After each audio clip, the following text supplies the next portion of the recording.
I see how it is. Josh. Dang. Josh. I wasn't done labeling. Anyways, welcome back, y'all.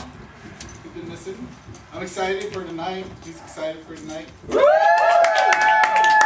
Josh, he was upset he wasn't going to hear Brad, but today, guess who we get to talk to here? I'm excited. So, without further ado, my young friend Brad, he's just so awesome. Come on up.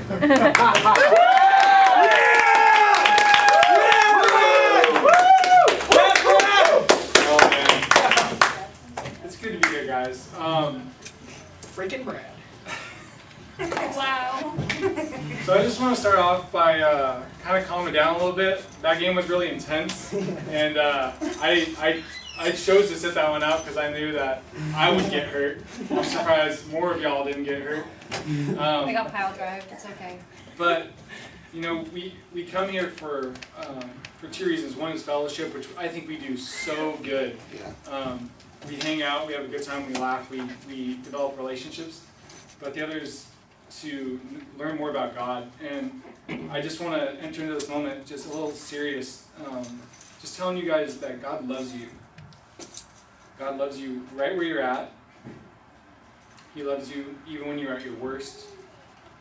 And it's sometimes hard to remember that. I know that life can get busy and life can be hard and people can be mean. Man, there's some mean people out there. But you are loved and you are seen. Just this last Tuesday, it's just been so busy for me. This whole month, you know, preparing for Alex and Chris's wedding, doing stuff for them. My wife's family just came in from Hawaii, and so we're hosting them. And I mean, just hosting like family, like I never knew that was so hard. So thank all your parents when they host like their, you know, like your family like come into town, because it's hard work and you sacrifice your time and your energy and your bank account to fill that fridge. And so, you know, this month has just been stressful for me, man. And I was just telling the leaders, I'm like, I cannot wait for August because that is like freedom to me. But it's really cool because in the midst of the chaos on Tuesday, I sat down and just got away from my family, went upstairs and put in my headphones and just said, God, I want to be with you. And it was really hard to do because everything in me is like, I have to do this, I have to do this, I have to do this, I have to do this. But there was just something about that time with God. And here's the thing, God gives you peace in the moment, but He gives you perspective for the future. And so you know, a lot of times when you go and you meet with God, the goal should be peace. It's like, God, I know life isn't going to change, but I'm going to be here with you, and I'm going to ask for your peace because life's hard, and I need you to tell me how to do life because it's hard. And so, you know, throughout the whole thing, I realized, you know, none of this stuff's going away. I'm still going to have a lot on my plate the rest of this month, but God just gave me peace, and He just said, man, tell these kids how loved they are. And even through that, He told me that I'm loved, which I need to hear all the time. So I just encourage you guys that if you guys want to hear that yourself, practice doing nothing with God. And I think that's different than what we've heard. You know, it's all about serving and doing. But I think one of the hardest things to do is to do nothing with God and just sit there and, you know, learn how to journal, learn how to write to Him, learn how to, you know, for me, I just throw in instrumental music and I'm just like, oh God, you're so beautiful, you know, and that's just the way I connect. But I encourage you guys all to do that because that's where our relationship with God changes, and that's where He's like, here's my peace, you know, life's easier when you do it with me. So that's not all part of my message, but I just wanted to tell you guys that you're loved, and if not by us leaders, by the Creator of the world. So we're going to take a look at a very popular story that pretty much anyone knows. I mean, has everyone heard the term Doubting Thomas? I mean, Doubting Thomas? No? Okay, Yes. maybe that was just something my mom said to me, but I heard Doubting Thomas like all throughout life, even before I became a Christian. So, okay, well anyway, we'll just jump into it. So I'm going to give you a little history. So the Jewish culture, which is the basically in the Bible, They, for years and years, were promised that there would be a Messiah, someone to come and save their land and bring peace, and that would rule, and there would just be justice, and everything would be awesome. And so they wait, and they wait, and they wait for years. And then Jesus comes, and people don't quite know how to receive him. They don't think he's God, but he shows up, and some people are like, man, this guy knows what he's talking about. Maybe he's just a good teacher. And then other people are like, man, maybe he's like telling the future, which is really similar to like viewpoints today on Jesus. But he's actually the Messiah, but no one knew that. And so he chooses 12 people to follow him, and these are his disciples, his followers, and they're his what do they call it nowadays? His squad. Thank you, squad goals. So these guys went with him everywhere. They witnessed miracle after miracle, healing after healing, truth after truth. And so they've been raised hearing about this Messiah, and so they're like, bro, this is him! Like, he's healing people! Like this guy's the real deal. And so every time they just get more and more pumped because this is the man they've been, hearing about since they've been kids. Like, this is the guy who's going to bring peace to the world. And so they're setting their expectations up. But what happens is it takes a turn for the worst. And Jesus is captured, put on trial, and he's found guilty of blasphemy, which in their culture they took very seriously. Like to say you were the Son of God, they were like, we're going to kill you because you're crazy. And so basically, like, that's what happened. And so after he's found guilty, he's beat viciously, placed on a cross, and he's mocked until he dies. And so these guys are like, what just happened? Like, we had all this expectation because this Jesus guy was supposed to bring peace to our world, and here he is dying. Like what's going on? And so their expectations just collapse. And they start asking themselves, are we crazy? Are we crazy to believe this? But then something unexpected happens. Jesus comes back. He's resurrected. And he appears to 11 of the disciples. And the only one who's not there is Thomas.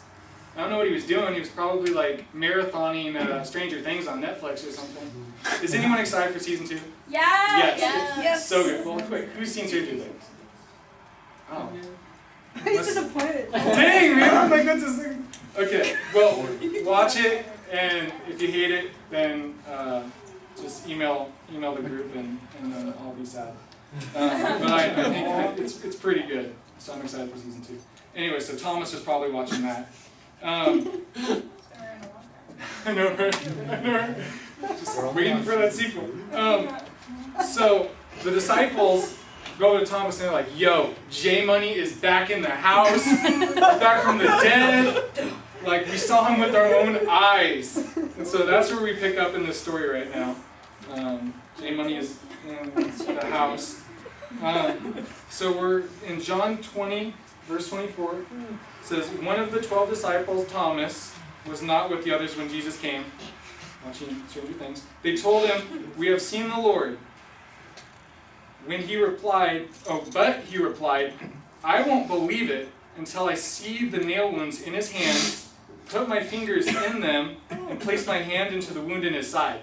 That's pretty vicious. Like, he's like, yo, you guys are crazy. I won't believe you until I feel the wounds and put my hand in it.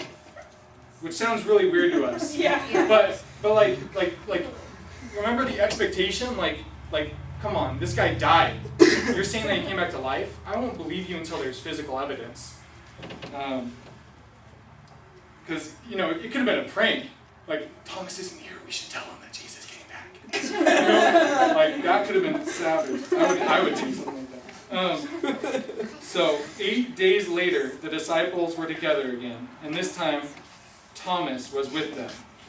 The doors were locked, but suddenly, as before, Jesus was standing among them. Peace be with you, he said. Then he said to Thomas, put your finger here and look at my hands. Put your hand into the wound in my side. Don't be faithless any longer. Believe. My Lord and my God, Thomas explained. which has an exclamation point, so it's more like, "My Lord and my God!" so, thank you. Yeah, I've been auditioning for some British roles. So, the title of my message is called "The Proof is in the Scars." The proof is in the scars. I think the hardest thing is that when we become a Christ follower, we think that everything is going to be better. We think that everything's going to be rainbows and butterflies, and we're going to hug each other all the time, and no one's going to say anything mean to me anymore, and I'm going to get what I feel I deserve, which is a good thing. But when we become a Christian, we expect healing, and we forget that Jesus showed his scars. And so there's a comparison there that we're not understanding, because we're expecting like a total new life, which isn't possible. Like, we are still us. The only difference is that now we have Jesus in us. And this is important that Jesus shows us scars, because it gives us a perspective that we don't want to face. We start asking ourselves, okay, I still have scars. Why do I still struggle with this? Why do I still do these things that I don't want to do? Why do I still say things? Why do people still say mean things to me? Why is there still bad stuff in the world?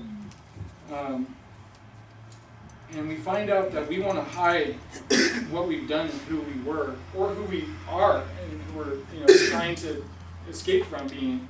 But Jesus wants us to use these scars. And our scars can be our most powerful evidence for Jesus. Because basically, and this is the truth of all truth, is that people don't believe God exists because there's bad in the world. I mean, that's, for a long time, that's why I didn't believe in God. Like, why would God allow all this bad stuff to happen if he exists and he's good? But we get to say, yeah, but remember the time when I dealt with depression? Remember when I dealt with lust? When I dealt with abandonment? We get to say, God was good in these situations. We get to say, touch, Jesus is good. Feel, he's always faithful. He'll never let us down. Yeah, the world hurts, but God is still good. And just like Jesus, the proof is in the scars. And so this is something that kind of you just realize after a while, is that Christianity can sometimes be a facade that people don't understand, but they'll show up and they'll put on their turtlenecks and hide all of their scars and all their pain and pretend like everything's okay. Have you guys ever worn a turtleneck? It's the most uncomfortable thing you'll ever wear in your life, because it's like, and I already get hot all the time, and so it's just bad news bears. But that's kind of the visual I get for the church, is we tend to be like, I'm fine. There's, you can't tell that I've been through anything. You can't tell that I'm still dealing with anything. Like, everything's perfect. And what happens is when leaders do that, then we come in and we're like, okay, well, that's obviously how being a Christian is. I'm just going to pretend like I don't deal with anything. When instead God's like, you have a story, you have scars. And I argue that we need to reveal our scars. And there's a difference between revealing what we've been through and like showing it off. I don't know about you guys, but every now and then I'll talk with old friends back when I wasn't a Christian. I'll be like, guys, you guys remember back when we did this? And it wasn't necessarily a Christian thing to do, but like I'll kind of glorify like the old way that I used to live and the old things I used to do. And so we need to be careful to not boast about our old experiences and scars, but to use them to minister to people. The hardest thing is that we need to locate them. And I've been going through a class for the past year called Pure Desires, and basically that whole class is teaching you how to look into your past and say, why do I think the way I do? Why do I do the things that I do? Why do I respond the way I respond? And it's crazy. Once you start locating your scars, and once you start saying, where did this come from? Why do I respond this way when this happens? And it takes a lot of time, but Jesus is so patient. Because a lot of times when we self-evaluate, instead of being patient, we do one of two things. We we look at ourselves and we label ourselves. We say, I'm angry, I'm insecure, I'm self-conscious, I'm a failure, and I'm unworthy. We say these things and we make it a declaration about ourselves, which is totally unhealthy because then we're putting ourselves in a box and we're not allowing God to change us. The second thing that we do is we look at our past and we blame other people. My grandpa does this a lot. My grandpa is in pain all the time because of like his health and stuff, and he blames everyone but himself. Like, I don't know if you guys know any old people who are angry all the time, but this is why, because they look at their scars and they're like, it's all their fault. You know, and so that's the other response that we do when we self-analyze. We either blame ourselves, you know, and we put ourselves in a box, or we blame everybody else. And we don't really get anywhere.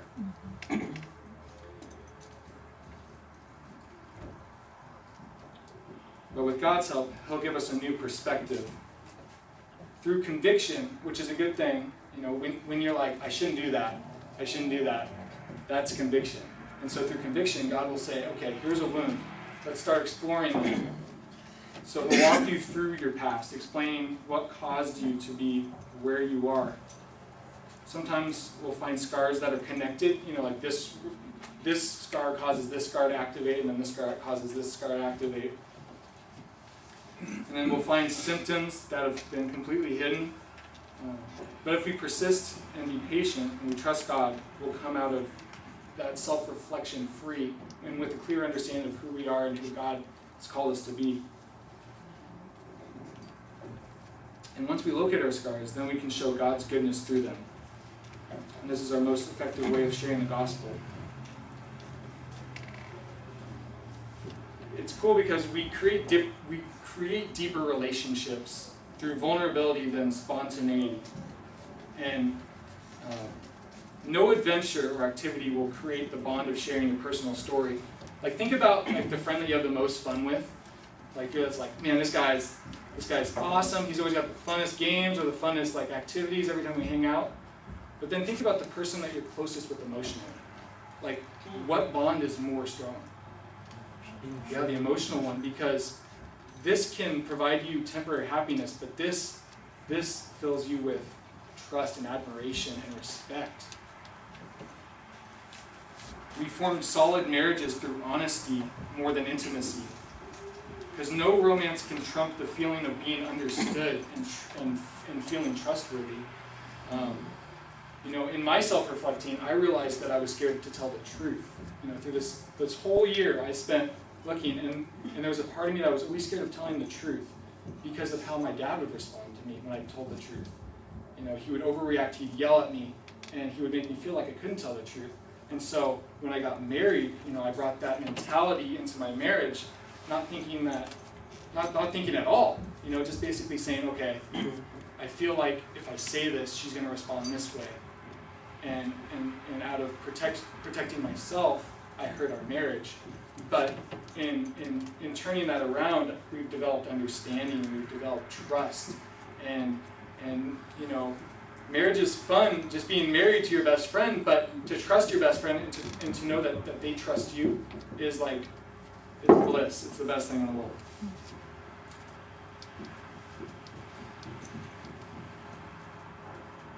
It's because of how we bond through the difficulties in life that we're able to enjoy the good times together. You know, think about that person you have a good emotional connection with. Like how much more fun are the things that you do together, because you know you're on the same page, you understand each other, and you look out for each other, you protect each other because you know each other's story, you know each other's scars, and there's nothing to hide. God promised that we would overcome by the blood of the Lamb, which was Jesus dying for our sins. So, long story short, a lamb was used to cover our sins back in the Old Testament before the Messiah came. So it was a very, you know, gruesome thing. You know, basically it was to recognize we're going to kill something pure to cover something that isn't. And so Jesus came as the last lamb. And so we will overcome by the blood of the Lamb and the word of our testimony. And I think we look at this verse and we rely really heavily on Jesus dying for us. And we're really grateful for that, and that's good. But I noticed in this verse that it doesn't say, or the word of our testimony. It says, and the word of our testimony. We will overcome by the blood of the Lamb and the word of our testimony. So if we want to overcome, we need to learn to talk about our past. We need to learn how to not be like, oh, I hope that doesn't come up. I hope that doesn't come up. I hope they don't ask me about that. I mean, guys, I can you imagine not being afraid of your past? Like, just understanding it, understanding why you feel the way you do, and so that when you're talking to someone about it, you're just like, yeah, that's what I went through, and then you can just smile through. You can have peace about it. And then finally, Jesus says, here on earth you will have many trials and sorrows, but take heart, because I have overcome the world. Jesus says, I've experienced the worst of the worst. I've been beat, I've been spit on, I've been mocked, I've been ridiculed. And now I'm ready to walk you through it. He shows his scars. I'm ready to walk you through it. I've experienced it all. Let's take this on together. You have that scar? Me too. That's what bonds us. You feel this way? Yeah, I've been there. Let's walk through it together. And I think that's so cool that God gives us that peace. Take heart, for I have overcome the world. I'm going to go pray. God, we love you so much. And we pray